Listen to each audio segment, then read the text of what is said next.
"Ladies and gentlemen," he announced in his rich baritone voice with its aristocratic drawl. There was no hint of a Yorkshire accent. "Tonight I crave your indulgence. You know me and my little hobbies." Here there was some knowing laughter. "It is my special pleasure to present myself to you transformed.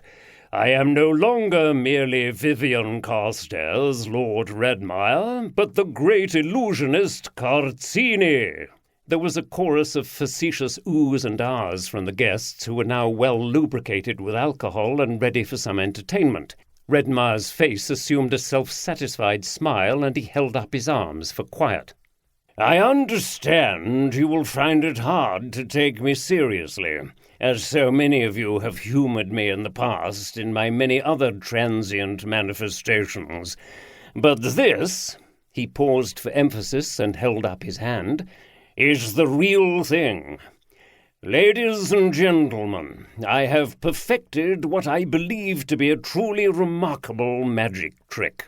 He paused once more.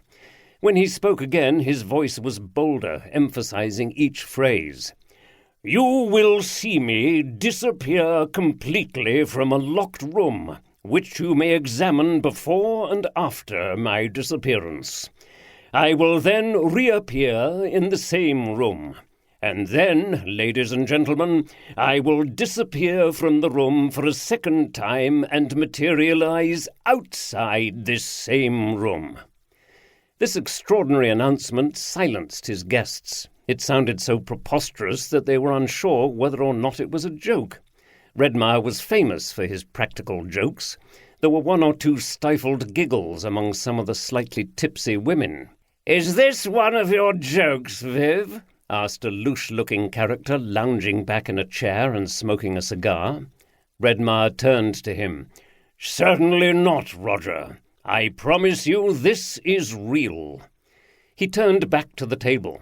"However, I sense skepticism, so without any further ado, let us proceed to the locked room.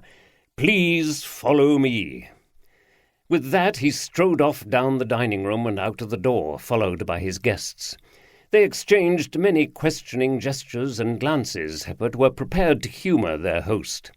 Redmire took them through the large entrance hall and then to the back of the house, which had formerly been part of the servants' quarters. A section had been opened out to form a lobby area, freshly decorated and carpeted, but empty of furniture except for lines of chairs facing a door in the wall. Standing by the door was a glamorous young woman dressed in a sparkly, skin-tight costume. Redmire stood next to her as his guests took their seats. "This is my assistant Esmeralda." The girl flashed a smile and bowed. "Now, the next part will take some time and preparation, because I want you all to examine the room into which I will enter and from which I will disappear. Please come forward."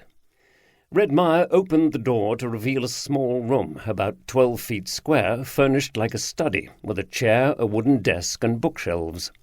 There was a patterned rug on the bare floorboards and a small window with a view of an area to the rear of the house. "Please examine everything. You will find no secret panels or passages. There is a trapdoor here." He indicated a small door cut into the wooden floor, with a brass handle that folded into a recess so that it was flush with the boards. "But that is only for access to the wiring. A man can get down into it, but no further. And you will not find me hiding there when I have disappeared." This trapdoor was duly investigated and found to lead, as Redmire had said, to a small cavity where there were wires and junction boxes attached to the floorboards. There was just about room for a person to fit into the space, but the base and walls were solid concrete, and there was no way of exiting other than back into the room. The guests were now entering the spirit and prodded, poked, and examined everything. But they were all thwarted. They checked the floors and ceiling, the door, the window, and the furniture. In the end, they all agreed. There was no way out of the room other than by the door through which they'd entered. Redmire watched their exploration with a self-satisfied smirk on his face. He then